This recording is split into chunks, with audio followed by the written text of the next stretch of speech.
반갑습니다. 365일 함께 배우는 웨스트민스터 소교리문답 51번째 시간. 악한 일들 속에서도 하나님의 작정이 이루어지는가?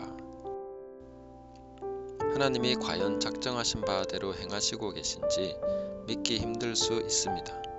특히 사람들에게 매우 슬픈 일이 일어나거나 나쁜 사람들이 악한 일을 하고도 처벌받지 않는 것을 볼 때 그런 생각이 듭니다. 예수님의 제자들도 예수님이 십자가에 못 박히실 때 그런 생각이 들었습니다. 제자들은 하나님이 약속하신 메시아로 예수님을 보내셨다고 믿었습니다.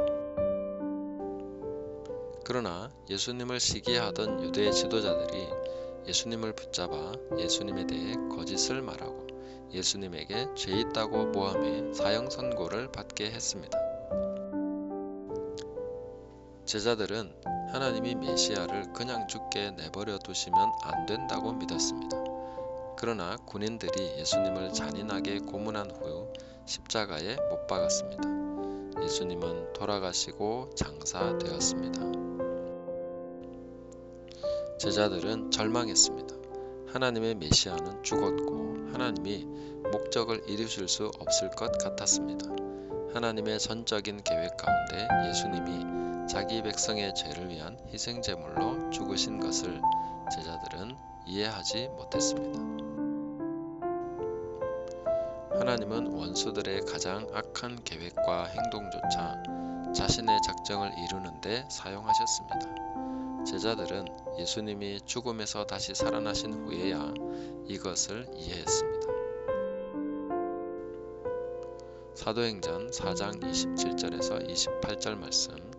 과연 헤롯과 본디오 빌라도는 이방인과 이스라엘 백성과 합세하여 하나님께서 기름 부으신 거룩한 종 예수를 거슬러 하나님의 권능과 뜻대로 행하려고 예정하신 그것을 행하려고 이 성에 모였나이다. 이 말씀에서 헤롯과 본디오 빌라도는 자신의 계획대로 하나님을 거슬러 예수님을 거슬러서 행하려고 했지만 그것은 바로 하나님의 권능과 뜻대로 행하려고 예정하신 그것을 오히려 행하는 것이다 하고 말씀해주고 있습니다. 조금 더 생각해봐요. 세상의 악이 하나님의 계획을 막거나 회방하는 것이 아니라 오히려 그것을 이룬다는 것을 십자가를 통해서 확인할 수 있습니다. 그래서 십자가는 하나님의 지혜요, 하나님의 능력입니다. 성도는 이것을 이해해야 하는 사람들입니다. 세상의 악이 거대해 보여도 결국은 하나님의 작정을 이루는 소품에 불과합니다.